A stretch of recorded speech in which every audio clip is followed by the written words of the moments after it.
माझ्याकडे 25 मिनिटं शिल्लक आहेत माझ्या घड्याळात, त्यामुळे तुम्ही सगळे शांतपणे बसा. मध्ये मध्ये घोषणानंतर द्या 10 वाजल्यानंतर.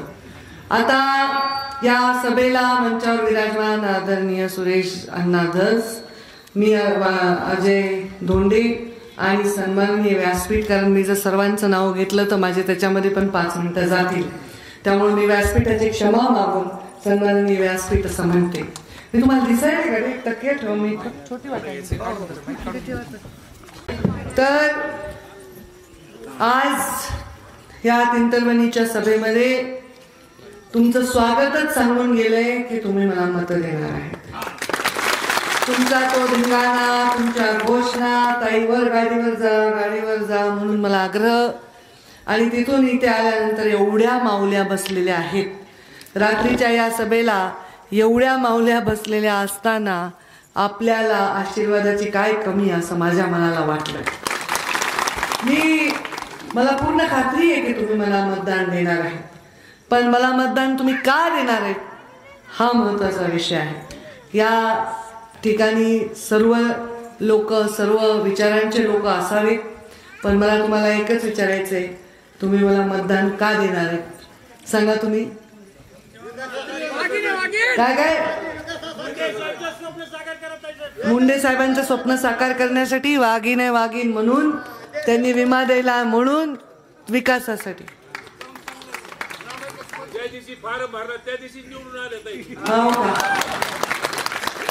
अहो माझं सकाळपासून डोकं पागल झालंय. कसं सांगते, पहिलं गाव आहे तिथं सगळे मुंडे, आणि मी म्हणाले मुंडेच आहेत, ते निघाले ह्यांचे पाहुणे.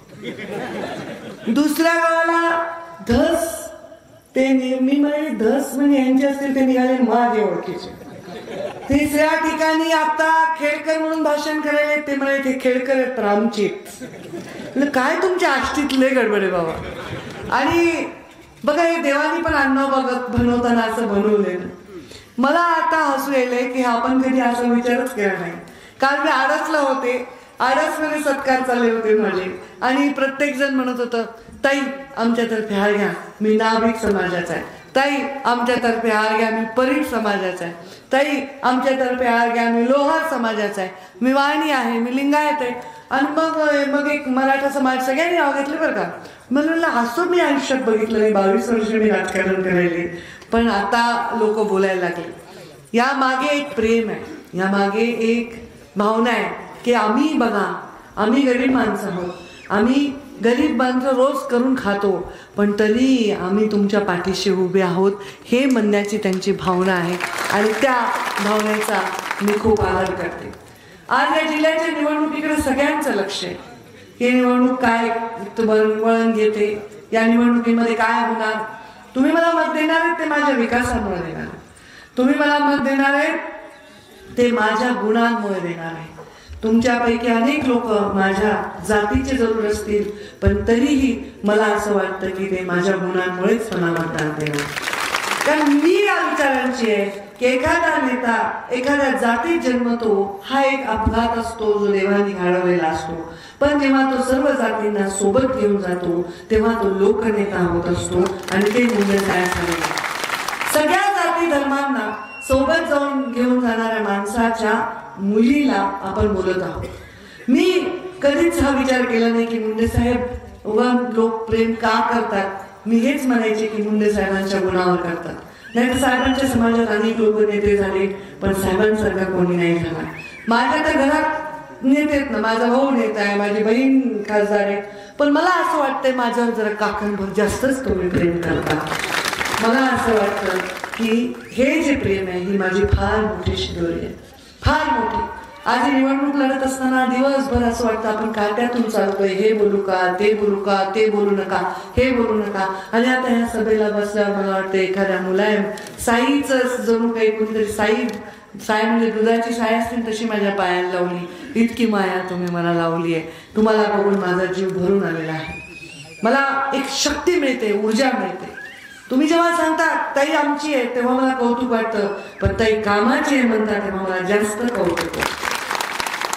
कामाची मला बनायचा, आमची तर आहेच, पण कामाची असली पाहिजे. आमची म्हणजे उद्या बीड जिल्ह्याचा प्रत्येक जातीचा माणूस जेव्हा जातो ना बीड जिल्ह्याच्या बाहेर, तेव्हा तो हेच म्हणतो की ताई आमच्या आहेत. तो मला मध्य प्रदेशमध्ये किती लोक फोन करतात, महाकालच्या दर्शनाला उभं आहे, ताई दर्शन लवकर करायला सांगा, ताई आमच्या आहेत. कुठेही बाहेरून जगातून लोक जेव्हा मला विचारतात तेव्हा त्यांचं माझं नातं जिल्ह्याचं असतं, जिल्ह्याच्या मातेशी जोडलेलं नातं असतं. आणि म्हणून या जिल्ह्याच्या मातेशी जोडलेल्या नात्यामुळे माझा जो विजय तो कसा झाला पाहिजे. 10-20-25 हजारांनी झाला पाहिजे का, 50-50 हजारांनी झाला पाहिजे का. माझा विजय, माझा ही जबाबदारी कुणाची, तुमची तर आहेच, म्हणजे मंचावरच्यांची पण आहे ना. मग आता माझा विजय हा सन्मानजनक झाला पाहिजे असं मला वाटतं. ज्यांनी जीवनामध्ये अनेक वर्ष संघर्ष केला, अनेक मुंडे साहेब आहेत, मंचावर दर्शनना सुद्धा आहेत, 35 वर्ष काम करायलेच ना. घरात गेलं तर सगळेच माणसं असतात, पारधी असतात, भिल्ल असतात, वंजारी असतात, माळी असतात, सगळेच असतात. दोंडे साहेब आता एवढे वर्ष, आता आज त्यांचा म्हणजे चुलता वारला असून सुद्धा अजय प्रचाराला आला. ही भावना आहे की बाबा ताईच्या प्रचारात कमी पडू नये. सर्वजण काम करत असताना आपल्याला एक विषय समजून घेतला पाहिजे की जो माणूस राजकारणामध्ये 25-30 वर्ष खपत असतो, त्याचं आयुष्य गेलेलं असतं सेवा करण्यामध्ये, तो अचानक राजकारणाच्या मंचावरनं गायब होऊ शकत नाही. अचानक कोणतं तरी एक विचार त्याची जागा घेऊ शकत नाही. मीही गोपीनाथ मुंडे होऊ शकत नाही, पण गोपीनाथ मुंडेची सावली होण्याचा प्रयत्न मात्र मी. गोपीनाथ मुंडेची सावली होत्या होता तुमची माऊली मी कधी झाली मला कळलंच नाही. माझ्यापेक्षा म्हाताऱ्या माणसाला पण मला मायाच करावं लागते, लहान लेकरालाही मला मायाच करावी लागते. इतका जीव तुम्ही सर्वांनी मला लावलाय. मला तुमचा विकास मी जसा केलाय, तुमचा विश्वास आहे माझ्यावर, तुमचा विश्वास आहे की पंकजाताई आल्या म्हणजे विमा मिळेल, पंकजाताई आल्यामुळे रस्ते मिळतील, पंकजाताई आल्यामुळे विकास मिळेल. वनवासात 5 वर्ष मी नाही तुम्ही होता, माझं काही नुकसान झालेलं नाही, पण माझ्या जिल्ह्याचं नुकसान आणलंय अशी भावना तुमच्या मनात आहे, माझ्या मनात आहे. मी म्हणत नाही मीच ग्रेट आहे, मीच चालवायले सगळं जग, हे तुमचे बोलणे आहेत. त्यामुळे मला वाटतं की ही जबाबदारी आहे. 4 जूनला मुंडे साहेबांचा मी अंतिम संस्कार केला या हाताने, आणि तो अंतिम संस्कार करताना मला खूप गोष्टी आठवत होत्या. मला आजही आठवत होत्या. माझं लोकसभेचं तिकीट जाहीर झाल्यानंतर मी रात्रभर विचार करत होते की काय हे, कशामुळे लोकसभा, मी तर काही मागितली नव्हती, सोडून दे कशामुळे लोकसभा. आणि लोकसभा मिळाल्यानंतर लोकसभेचं जेव्हा निकालाचा तारीख जाहीर झाली ती पण 4 जूनच आहे. ज्या दिवशी मुंडे साहेबांचा अंतिम संस्कार केला त्याच दिवशी माझ्या निवडणुकीचा निकाल हा कसा योगायोग असेल. मुंडे साहेबांनी मला विचारलं होतं, पंकजा मला तुझ्या आयुष्यातले 5 वर्ष देशील का, आणि 5 वर्ष संपायच्या आधीच मुंडे साहेब केले, हा कसा योगायोग असेल.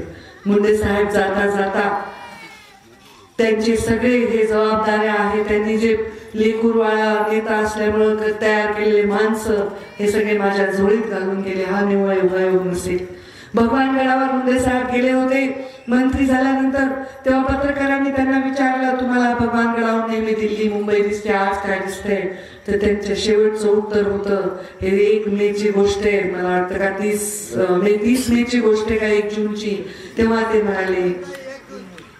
म्हणाले की मला गडावरून पंकजा दिसते, हा निव्वळ योगायोग. माझी एकच इच्छा आहे, ती कहाणी जी माझे बाबा अधुरी सोडून गेले, ती गोष्ट जी आपल्याला सांगता सांगता मध्येच थांबली, ती गोष्ट पूर्ण करायची संधी ईश्वराने दिली असावी. आणि ती संधी तुमची सेवा करण्यासाठीच आहे. मला सदासाठी काही नको. 11 कोटी रुपये जमवले तुम्ही ऊसतोड कामगारांनी माझ्यासाठी, मी कधीच तुम्हाला विसरणार नाही. मी ते घेतले नाही, पण तरी तुम्ही माझ्यावर कर्ज केलं. मी माझ्या लेकरालाही सांगितले, अरे म्हणला की बेटा तुझ्यापेक्षा यांचा अधिकार माझ्यावर जास्त आहे. आता मी येत असताना एका घरात लोकांनी मला आरती करण्यासाठी थांबवलं. मी उतरले तर 2-2.5 वर्षाचं लेकरू होतं.